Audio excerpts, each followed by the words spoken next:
Good morning, everybody. It is September 8th. Right now it's 8:10 a.m. The market's going to open in about 20 minutes. Got the Nasdaq futures contract up here. Let's take a look at what we got going on.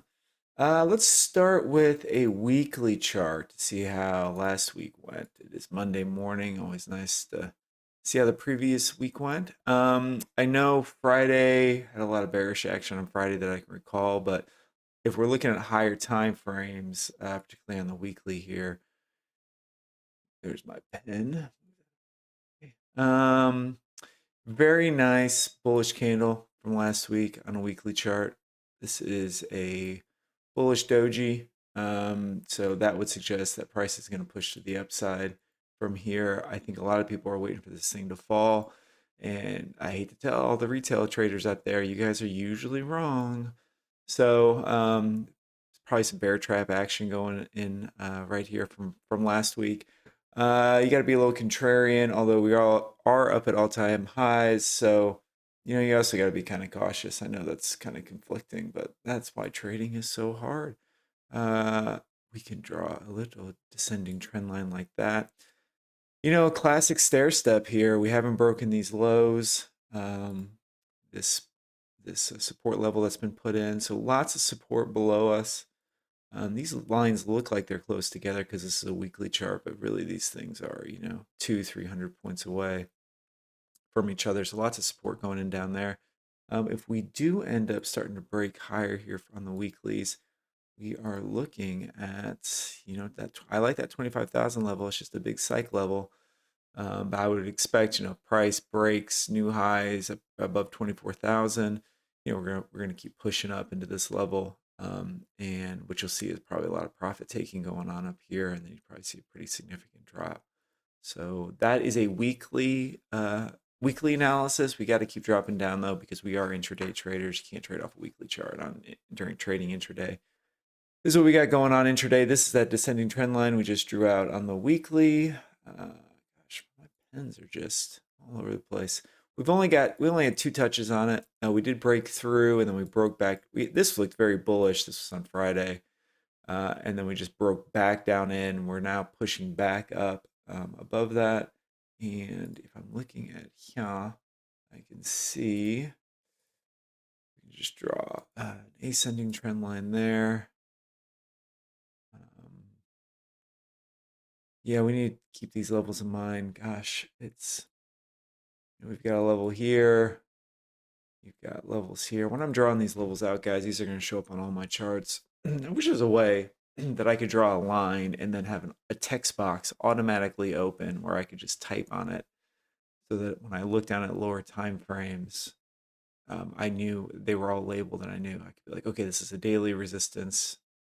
This up here is weekly or whatever. But um, yeah, maybe that's a indicator for ChatGPT to make for me. We'll see. All right, moving down the 4 hour chart. Yeah, I like this pickup right here. Breaking 23,800. That's 100 points. I like that pocket on an intraday. I might be looking at this today. Again, we're going to be looking for Delta to move up. Delta to be moving up. Other order flow indicators like time and sales, other stuff that you can use to kind of confirm that this move is valid. I'll be looking at that to be making the move today. Um, to the downside, we can draw that ascending trend line that we had drawn out for right now. We really would have to break 23,500 for this thing to get bearish on us. And then you'd be looking at this drop. I might change this color to something. So this would be my maroon. Maybe make it bigger. This would really be my first level of support. If we broke lower, I would be looking to take it down to the bottom of the band here on the hourly. I might actually have something here, 22,400. So we've got a couple 100-point pickups. This is a 4 hour chart, sorry, not the hourly. A couple 100-point pickups to look at here and here. There might be something right here. Get a drop in there. I'd be careful of it though. That's probably going to happen on the open and it might just be a bear trap. So I'm looking at these two pockets there. Let's move down to an hourly, see what we can find. This is my hourly. Here we go. This is an overnight session volume profile coming up on the hourly. Right here. Man, really tight overnight range. You can see coming in. I'm just noticing that now. Man, could this be a range breakout? That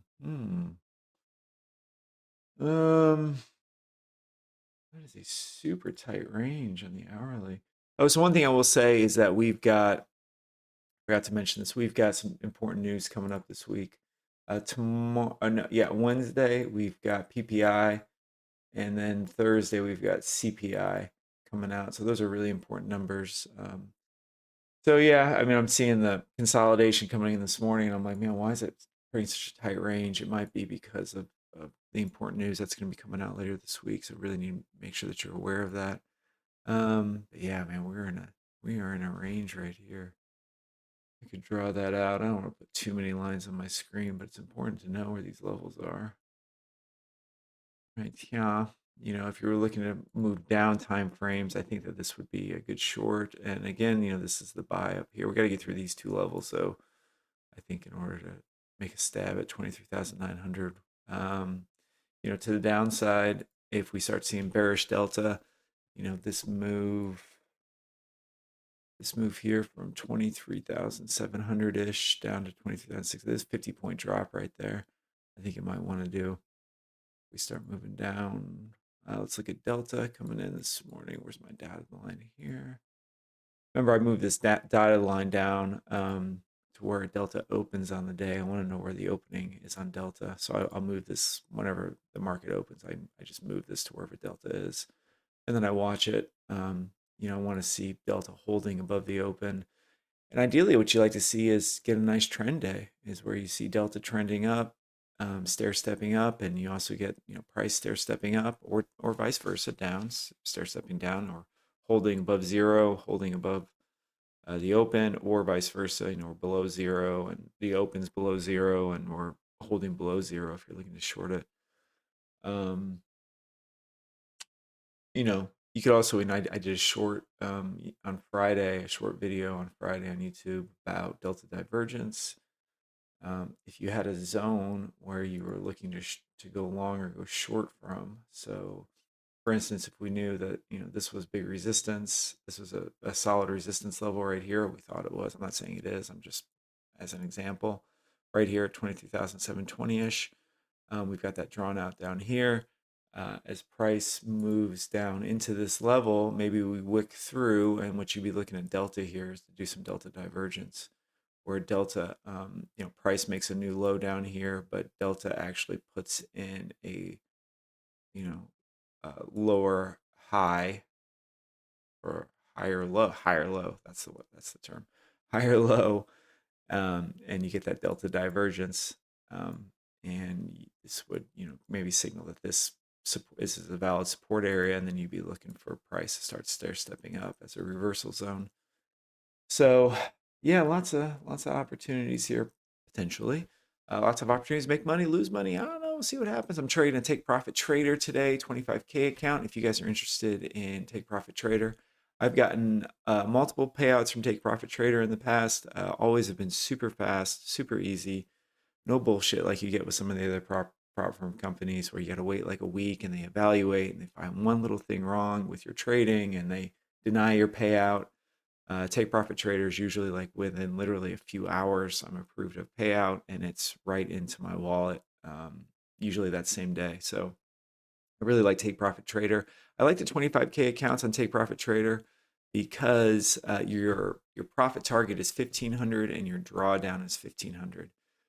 If you once you start moving up in the account sizes, your drawdown and your take profit begin to diverge a little bit. So like when you go up to the 50K, your drawdown is 2,000, but your profit is 3,000.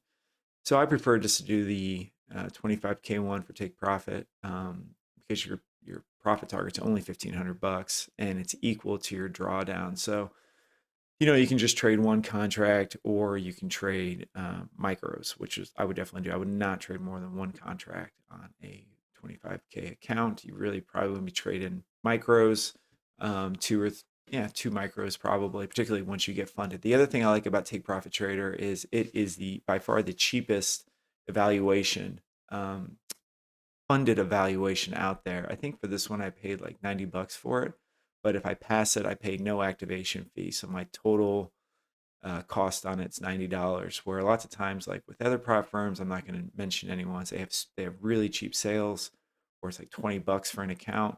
But then once you pass it, you've got to pay like $130, $150. So you end up paying $150, $170 for that actual funded account. But for these guys, it's $90 flat. Once you pass, you don't pay anything and you're activated right away. They also have Trade which is great. So you can do multi-prop on it. So yeah, I definitely recommend Take Profit Trader. They've got a 40% coupon going on right now. And if you just use the code Mr. Bear, MRBEAR,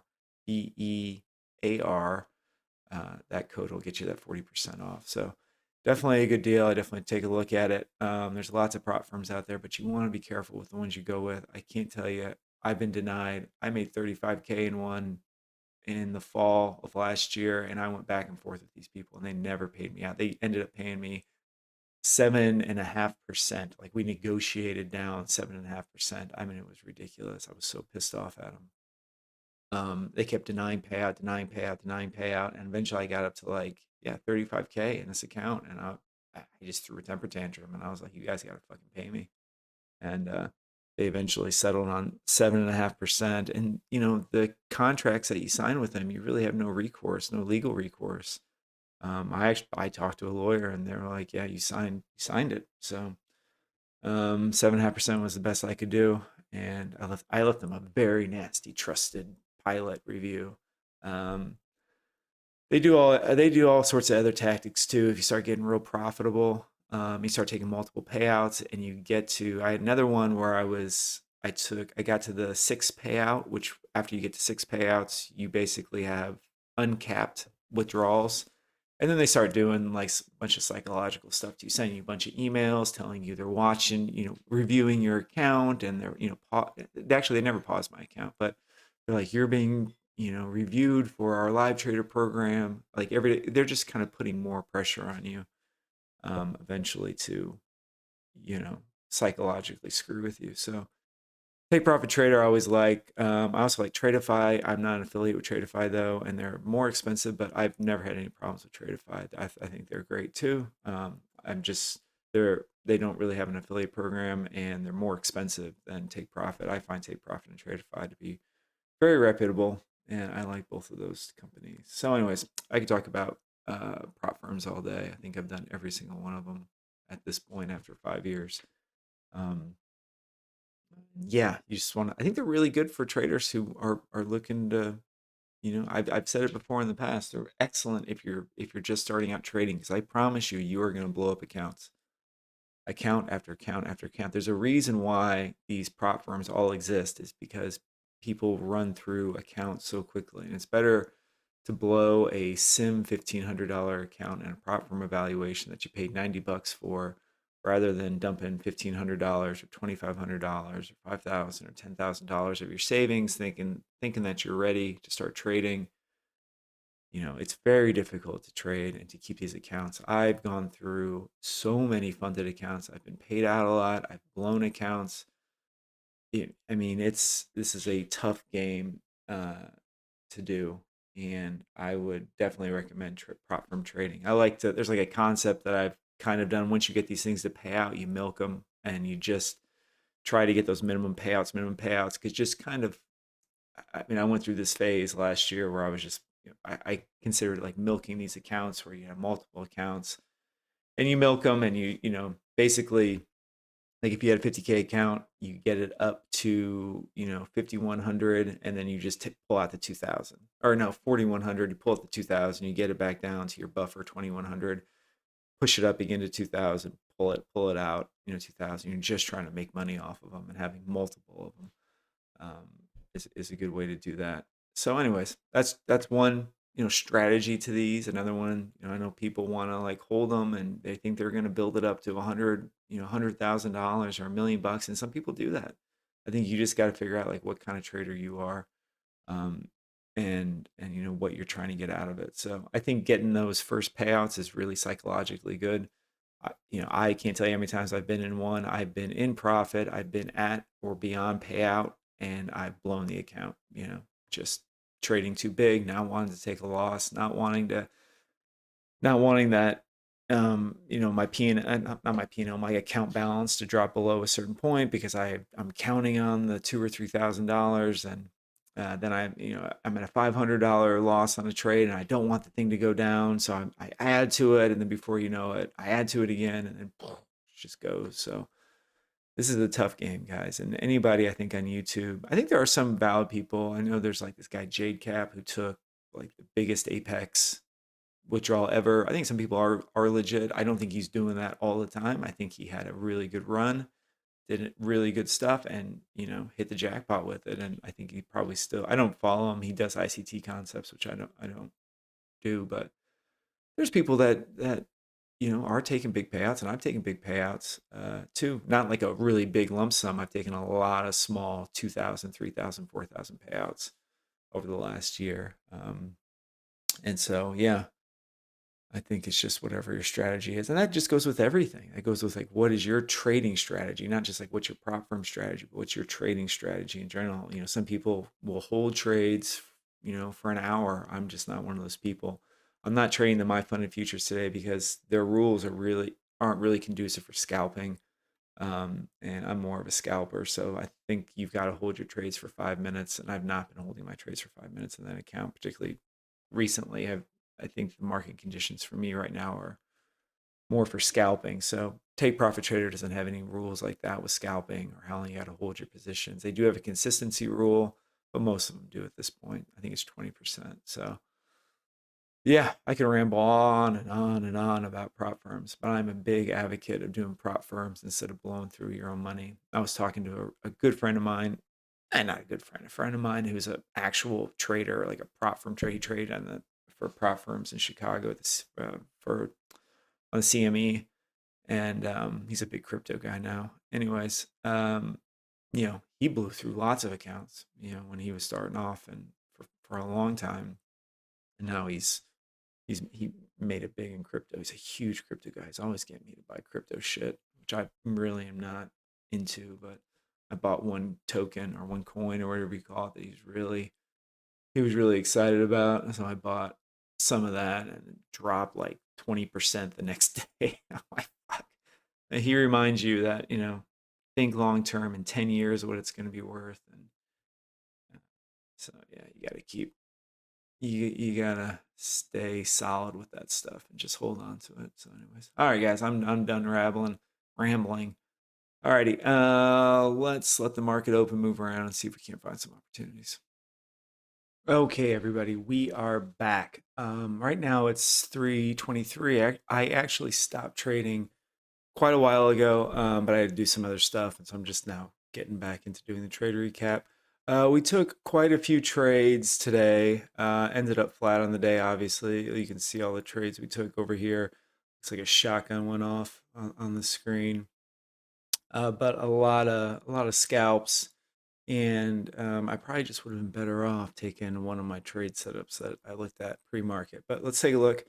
Let's pull up our daily chart real quick to review those levels that we had drawn out. I took the Bollinger Bands off this just to kind of clean it up a little bit so we can take a look. Let's look here. We had a touch point here that we had drawn out to the upside. We also had Friday's high, which we drew out. And we talked about trying to pick up this pocket coming in the morning. We can drop further down to a 4-hour chart and just take a look at what that looks like. Actually, I want to look at an hourly. That's probably the better idea here. So we came in this morning with this tight range. This was pre-market overnight trading. That tight range, clearly a break to the upside out of that. I ended up taking a long, and then I took profit, and then I took another long, and I got stopped out as a pullback, and then I ended up just scalping it basically flat on the day. So too many trades to go over individually of each one of those, but we can just look at overall what happened to get an idea. This was the zone, the upside zone that we talked about. We were about 12 points shy of actually nicking that high before this high right here before price pulled back from there. So this all looked really bullish, coming in from 9 o'clock, 10 o'clock, 11 o'clock, and obviously pulling back right here. That's kind of that, after 10:30, nothing good for me ever really happens after 10:30. So, momentum dies out. You don't get the same amount of volume, and moves don't quite have the same push. So, yeah, I don't know. Profit taking up here, and I don't know what else. Price just decided to fall. Um, so it was a little tricky to trade because as price moved up into that, we broke these are those two horizontal lines here that I had drawn out. They show up on all the charts. So anyway, that big push out, I think this was a candle that stopped me out here. I think I got some of this and I went long again, and that 5-minute candle stopped me out. I don't know what it did, but then I think I went long here, and I mean, we can pull up the 1,000 chart to look at it, but there was just a lot of little order flow scalps in there. But we can just look at overall, structure here that push to the upside. Looked very bullish. Looked like we were going to get another push up here to 23,900, right up to that target, and then we just started breaking down and price falling, falling, falling. So hopefully some of you guys had a profitable day out there. In terms of looking at Q and of Delta, if there's anything interesting going on with this, you know, I'm gonna blow this up. There was a couple divergent trades that I saw. I'm trying to see if I can one doesn't just pop out at me. There was one clearer one than the other. I don't know. This was interesting as we broke those. Remember those two levels of resistance up there? We had a little bit of a wick through, and it looked like we were actually going to roll back down here as Delta dropped below this dotted line, which is the Delta open right here. We broke, almost like a false breakout or a bull trap, and then fell back down. Didn't get past VWAP though, but this started dropping. Come make that high, and then we clearly broke up, and then it looked like it was just going to go, and then we come back down. It was pretty choppy, and we just kind of chopped around in here. A lot of little scalps. Gosh, I can't find that Delta divergence trade that I saw. Well, let me take a look. Hold on one sec. Yeah, I'm not seeing a real clear example of Delta divergence. One thing that you can note here is this price continually tries to keep pushing up. We get a couple of these moves to the upside, and it looks like it wants to go, right? It looks like it wants to keep going, but Delta's just not making higher highs at all. It just keeps moving down. What you like to see is as this thing starts to come up, that this keeps stair stepping up Delta, and as Delta just keeps dropping, and particularly when we drop below the open, that's just a really bearish sign.